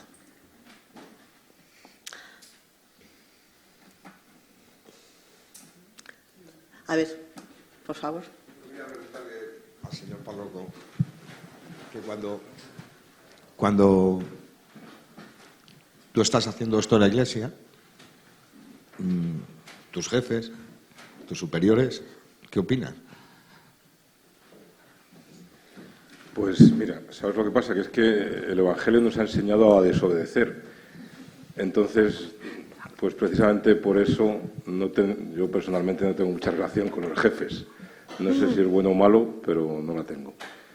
Bueno, yo creo que lo apuntaba antes, ¿no? O sea, a mí me parece que hay mi experiencia, por un lado, un reconocimiento en lo personal, siempre y cuando la crítica pues sea al gobierno, sea la clase política, no mucho, pero incluso sea a la banca, ¿no? El reconocimiento, cuando es una autocrítica al poder que tiene la institución de la Iglesia, desciende grande, ¿no? Bueno, pues digo, esa es mi realidad, ¿no? Yo creo que, como toda institución, hay gente excepcional. Me parece que, como toda institución de poder, o personalmente esta con más razón, creo que también, lo que pasa es que no tenemos tantas fuerzas, ¿no? Pero que yo creo que es una institución llamada a desaparecer. Y creo que en la medida en que la Iglesia deje, bueno, sería como una balanza, ¿no? Cuando la Iglesia católica, al menos, ¿no?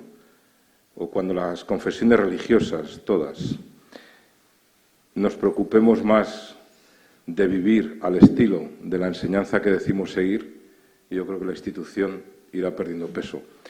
Pero, bueno, pues de momento las instituciones todas, y desde luego las religiosas, o por lo menos la que yo menos mal conozco, la Iglesia Católica, pues creo que sigue siendo en general una institución muy pertrechada de poder. Y es verdad también que en este momento, a nivel teórico, pues es verdad que uno de los líderes hoy respecto a las migraciones pues es el Papa Francisco, ¿no?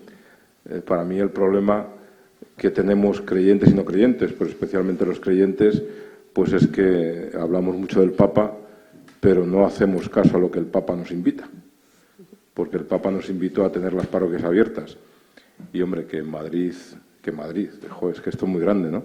Que en Madrid haya 4 o 6 parroquias, pues a mí me parece que denota, pues eso, lo lejanos que estamos del Evangelio, y aquellos que además son muy seguidores de la autoridad, pues que no le hacen caso, porque el Papa dice que hay que abrir las iglesias y que tenemos que acoger. Y los conventos y los sitios que hay de... Sí, bueno, me refiero a las parroquias, digo, a todo ese poder que tiene la institución.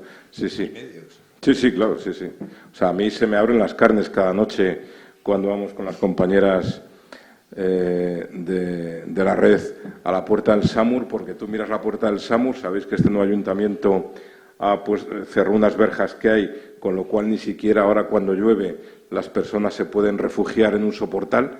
todo en aras a la seguridad, no sabemos cuál es la seguridad, pero en aras a la seguridad. También han quitado un banco. Sí, había un banco enfrente del para sentarse. Bueno, pues está el Samur así y a la izquierda está la Basílica de San Francisco el Grande, que me parece que tiene, no sé si es la segunda o la tercera cúpula, perdón los italianos, más grande después de la de San Pedro. Bueno, pues sí, digo, y yo personalmente eso lo vivo con desazón, con enfado y en lo que puedo, pues con crítica, ¿no? Pues me imagino que por eso quizá es la única parroquia, creo que de Madrid, que todavía ni visitó Rouco ni ha visitado Sol, ¿no? Bueno, pero para nosotros, digo, que más allá de comentarlo ahora porque me lo has preguntado, esa no es ahora mismo nuestra guerra, ¿no? Digo, nos sentimos privilegiados porque aunque nos desborda y nos desbarata, nos visita un montón de gente desarrapada, ¿no? Bueno, ese es nuestro privilegio. ¿Estamos locos? Pues ya lo cantaba también Paco Ibáñez, ya Nada, locos, ¿no? Porque se supone que es lo que nos han inculcado, ¿no? Sí, yo sobre todo con la institución de la Iglesia, digo, podríamos hablar, pero no vamos a aburrir, o sea que yo creo que el día que, sí, o sea que a mí me parece que esta institución tiene que desaparecer, como las instituciones religiosas, pero me parece que eso, que el día que seamos capaces de reconocer aquello que predicamos, que es la centralidad del ser humano, pues seguramente el mundo funcionaría mejor y las instituciones religiosas serían más creíbles, ¿no? Yo estoy en ello, pero también es verdad que las fuerzas dan donde dan, ¿no? Y que llegas a donde llegas. Y efectivamente, a nivel eclesial, aunque también he de reconocer que se nos nombra mucho, pero eso yo creo que tiene más de manipulación que de aceptación. Hace poco me conoció un señor en Barcelona, español, que cuando hace años venía mucha gente de Irán, ¿vale?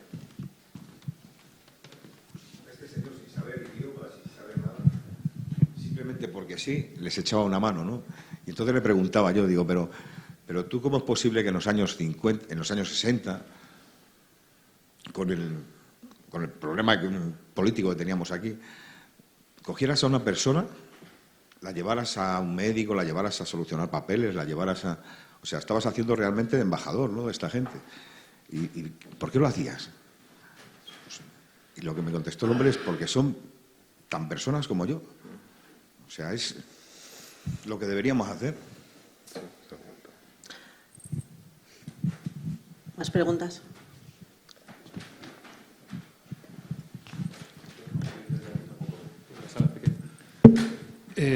Yo es una pregunta que me planteo a partir de las últimas fotografías tan bellas que nos has mostrado, y es si hoy día la legislación que protege a la infancia, y que evidentemente la tiene que proteger, cuando protege en nuestro país, o sea, tengo ahí una duda que lanzo, que no sé cómo resolverla, y es si la protección de la imagen de esa infancia, por ejemplo, yo me planteo que Robert Capa no hubiera podido tomar esa foto en Peyroncelli y no hubiera existido, ¿no? Y no se visibiliza. O sea, vemos lo que está ocurriendo fuera de nuestras fronteras, pero los niños, como están protegidos por la ley en nuestro país, no aparecen en la prensa, están ocultos. Quiero decir, Elian movió al mundo cuando lo vimos allí en esa costa.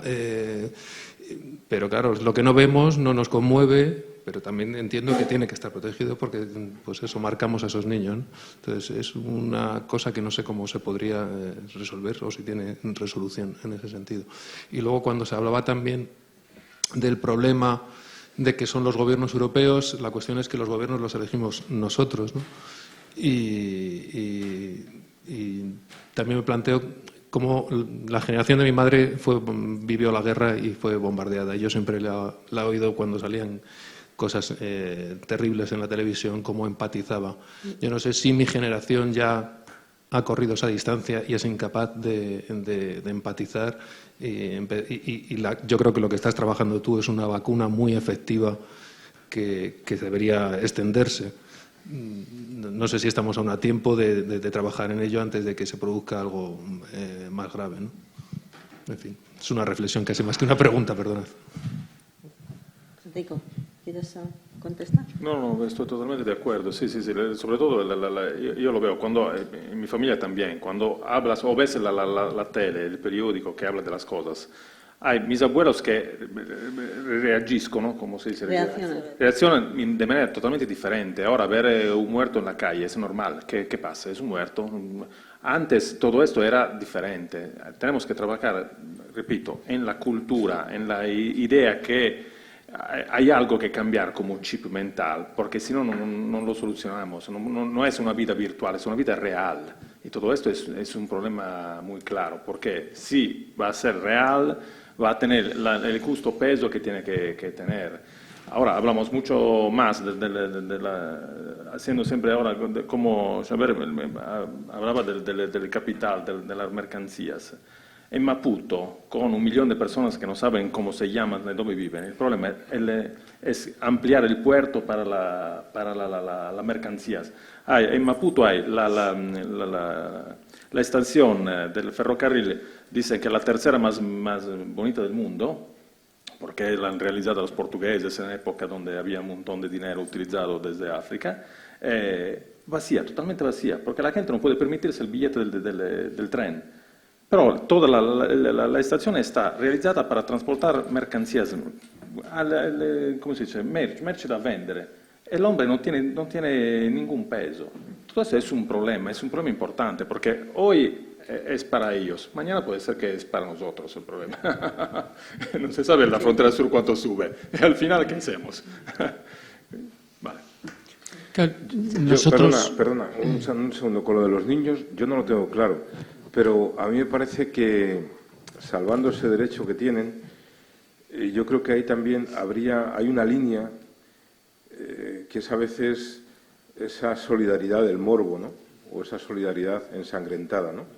Quiero decir, yo creo que con menos pudor fotografiamos a Ailán, al otro niño que apareció con el padre, a los niños que llegan en patera, a los que salvan a esta gente. Yo creo que no hay ningún problema, digo, en el imaginario, ¿no? Como que, sin embargo, y tiene su parte, o sea, yo no lo tengo claro, ¿no?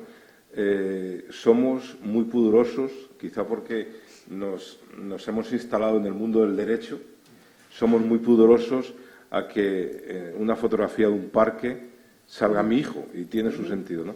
Yo creo que quizá una clave que habría que meter, y lo vamos a ver, estamos ya, lo ha dicho nuestro excelentísimo alcalde, ya ha decidido que el lunes empieza el frío, por eso abre la campaña de frío, y también ha decidido que hoy o mañana me parece que ya es Navidad y se va a gastar un pastón en bombillas, ¿no?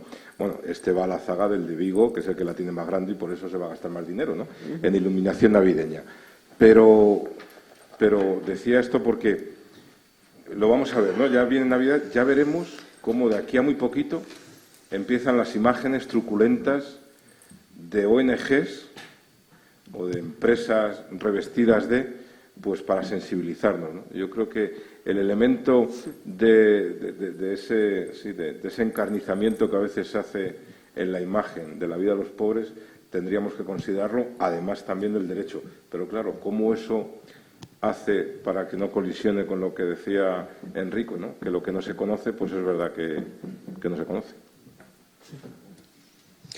Yo lo que quería decir es que eso que hablabais y lo que hablaba Enrico, nosotros entendemos cuando nos propusimos hacer el Festival Robert Capa, entendíamos que una de las maneras de llegar a la gente y de buscar un cierto cambio era precisamente trabajar desde la cultura, porque entendíamos que, hombre, creo que con el alto consumo de imágenes que hay es difícil que las imágenes lleguen a cambiar conciencias, pero sí que es verdad que entendemos que es el camino.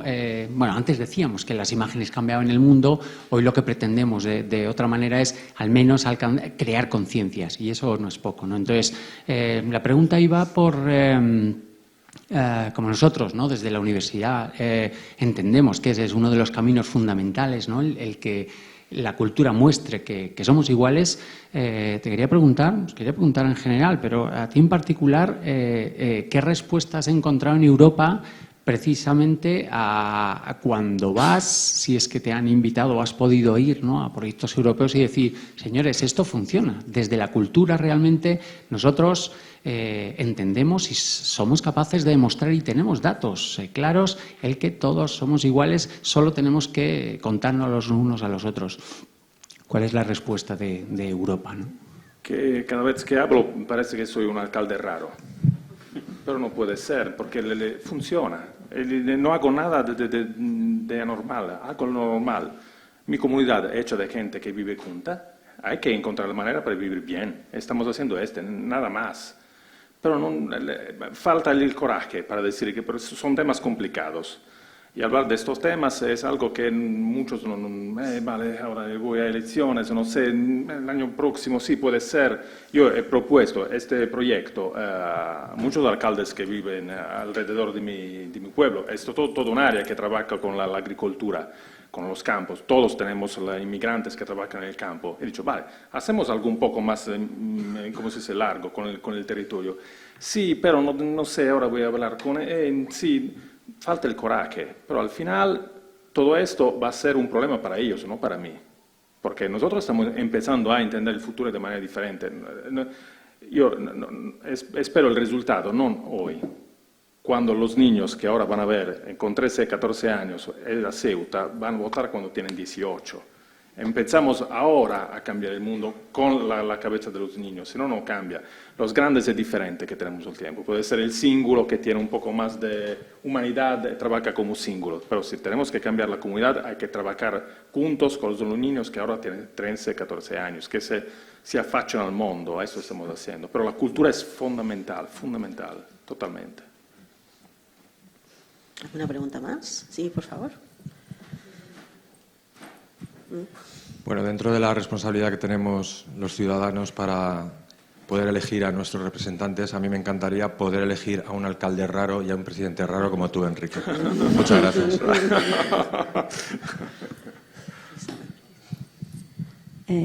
Yo creo que estamos llegando al punto de la cuestión. Hay que cambiar, y lo que hay que cambiar son las instituciones. Y hay que sacar ese capitalismo, y lo hay que hacer ya, porque están muriendo millones de personas. Hemos hablado de nuestra experiencia aquí en Europa, pero lo que está pasando fuera de Europa es alucinante. Y no permitimos, por nuestros egoísmos capitalistas, por el dinero que vamos a hacer en África y que vamos a hacer en otros lugares. Y esto es el espacio del cual, claro, no llegábamos a tiempo a hablar, pero lo que hemos producido en esos países, en estos 500 años, porque nos han enriquecido, es grave y no queremos pensar en cambiar esto. Y Enrico, creo que tienes una responsabilidad como ser el representante de una institución aquí dentro, en empezar a hacerlo, en empezar a... Te invito, más que una pregunta, te invito a tomártelo más en serio de hablar en las instituciones, porque hay que cambiarlas, porque no nos permiten llevar ese cambio que aquí tenemos. Y el sufrimiento que nosotros tenemos es multiplicado en millones en otras tierras. Esa invisibilidad que ahora tenemos, por ejemplo, de Rojava, que no sabemos nada de lo que está pasando porque Facebook impide, los social impiden que nosotros sepamos lo que está pasando.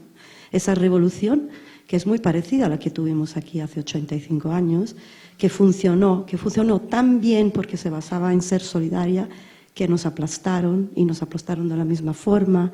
Fueron, digo, uno de los tantos ejemplos, porque ha habido muchísimos otros más como historiadora en los últimos 200 o 300 años, y de alguna manera ellos aprenden a podernos aplastar mucho mejor con sus estructuras y sus estructuralismos. Y nosotros sí, tenemos unas leyes escritas, pero no avanzan en la verdad de las vidas, y mientras perdemos vidas y mucho dolor. En mis clases lo que veo avanzar, yo enseño a una franja de edad que es el ESO, es la capacidad de odio. En estos últimos 2 años que hemos tenido a Salvini en Italia, la mirada de los niños es de odio. Y la clase que he llegado este año, tengo unas colegas que están casi en estado de shock por ver la capacidad de odio que tienen y de actuar con odio. O sea, el odio se transmite súper rápido y destruye esa solidaridad y la capacidad de amor que sobre todo los niños tienen. Si no llegamos a tiempo, esa posibilidad de empatía que tenemos se puede borrar totalmente de una sociedad. Y nosotros que trabajamos con los más pequeños lo estamos viendo muy rápido. Así que, Rico, tienes que ir más rápido, ¿vale? Porque de alguna manera ese es el que tiene más poder aquí dentro para hacerlo, ¿vale? Y muchas gracias a todos por estar. Solo una cosa, porque soy raro, pero no soy solo. Hay muchos alcaldes que lo hacen. Es solo un problema de red, ponernos en contacto, porque muchas veces hay alcaldes de pueblos pequeños que se encuentran en otra parte del mundo. Por este que estoy aquí, porque es importante la red, es súper importante, porque Pero sí que, estamos juntos. sí que hay una red, ¿no? Se llama Recosol, creo, ¿no? O así, Sí, también hago parte de la red de Recosol, rete de comuni solidari italiani, que son hay 500 ayuntamientos que trabajan en estos temas, pero se puede trabajar mucho más. Por ahí detrás. Una...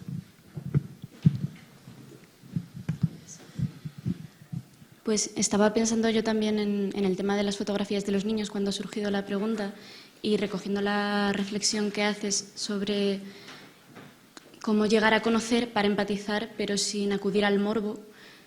Para mí la respuesta está en el consentimiento, ¿no? Y mira, será de lo poco que le reconozca a la ley, que realmente me gusta cómo lo hacen. Que yo sepa, es legal mostrar la imagen de los niños si hay consentimiento por parte de los padres. Yo querría añadir por parte de los niños y de los padres, pero bueno, eso ya es otra historia. Y siempre me pregunto cuando veo estas imágenes si el periodista pidió permiso a alguien para tomarlas, ¿no?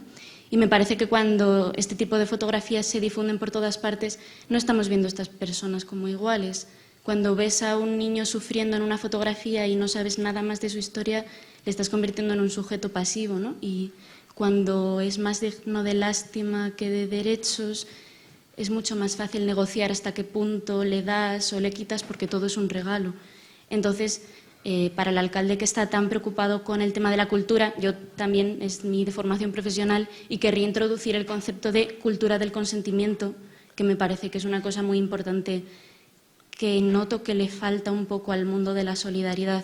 Es decir, currar todos estos temas, no solo estas dos vías de la emergencia, la denuncia de la causa raíz y el protagonismo en las personas, ¿no? Contar con ellas y que estén siempre de acuerdo en lo que hacemos para no mostrarlas como sujetos de lástima cuando a lo mejor no quieren estar ahí. Por ejemplo, quería preguntar qué pensáis sobre este tema del consentimiento y si está lo bastante presente en estos mundos. Gracias. Por alusiones. No, yo sí, por ejemplo, en la red, no sé, en la red a veces surge este tipo de cuestiones sobre las relaciones, si es paritaria, si hay que pedir, por ejemplo,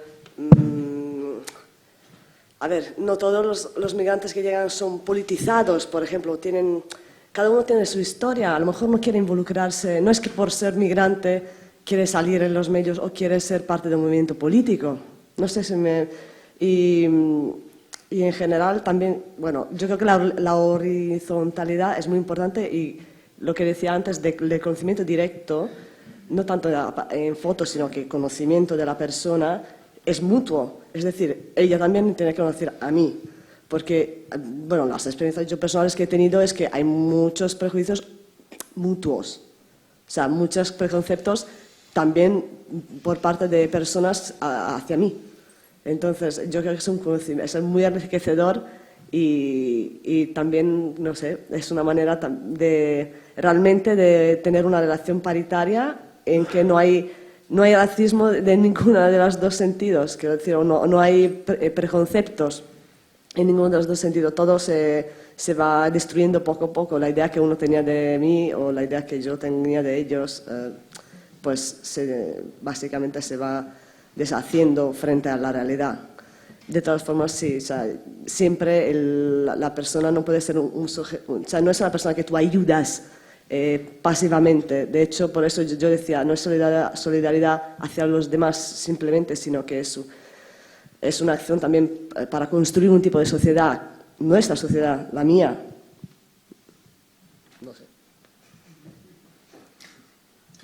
No sé, yo soy muy aficionado a la fotografía y sí que me parece que hay como varias claves. Primero, la empatía, ¿no? Sin tenerlo claro, quiero decir que no tener claro, tengo clarísimo que tiene que haber ese consentimiento, ¿no? Pero también es verdad, no es mi realidad, pero yo no sé en otras circunstancias si ese consentimiento sería posible, en qué medida sería posible, ¿no? Y yo creo que es más la utilización que se haga de ese documento, ¿no? Porque, claro, la foto de Aylán, digo, que todos hemos visto, claro, pues el documento gráfico es el que es, ¿no? Claro, si tú haces una lectura de esa fotografía, como la de los niños de la calle Peroncelli de Capa, porque este fue famoso y porque la foto nos ha llegado, o la de Aylán porque la hemos conocido todos, si tú la lectura que haces es de pobres niños, sin preguntarte cuáles son las causas, pues claro, yo creo que el documento gráfico lo que hace es agudizar o agravar más ese sentimiento paternalista que no respeta la dignidad del otro, ¿no? No sé, yo por ejemplo, pues eso, ¿no?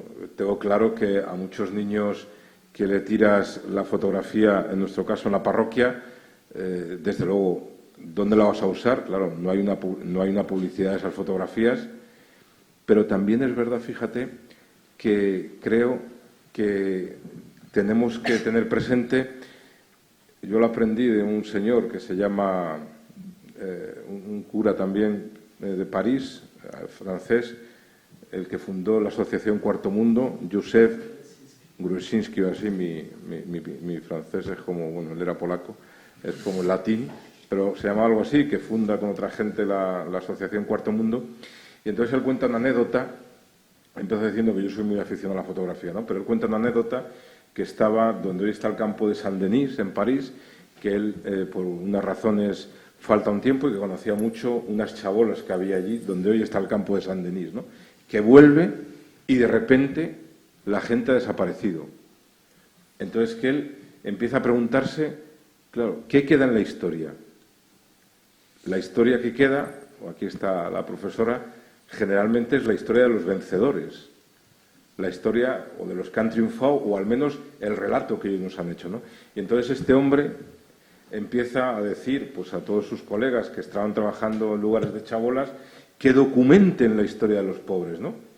Y hoy, desde entonces, desde los años 50 o 60, toda la gente de Cuarto Mundo y muchos que nos sentimos seguidores de ellos, pues a través de la palabra, a través de la escritura, a través del dibujo, a través de la fotografía, ¿no? Para documentar la historia de esta gente. Claro, si la lectura que hacemos de esa documentación que se puede hacer, pues es qué pena que haya pobres, pues claro, yo creo que agudizamos más el empobrecimiento. Si eso puede ser un revulsivo como la foto de Capa, ¿no? Que yo creo que para todas y todos hoy es una barbaridad, una guerra, pues es otra cosa. Bueno, no, creo que... Bueno, llevamos 2 horas hablando. Creo que ya es el momento de decir gracias. Gracias a la Fundación Anastasio Gracia. Gracias. ¿Perdón? Gracias a todos vosotros.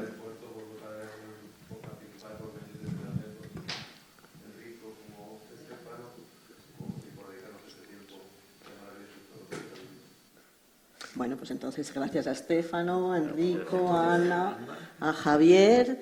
Y yo solamente quería hacerles un pequeño apunte por mi parte, porque hubo un personaje en Irán en el siglo XIX que dijo una frase bien bonita. Este personaje se llamaba Mirza Hussein Ali Nuri, que tomó el nombre de Bahá'u'lláh, y dijo: la tierra es un solo país y la humanidad sus ciudadanos. Muchísimas gracias a todos.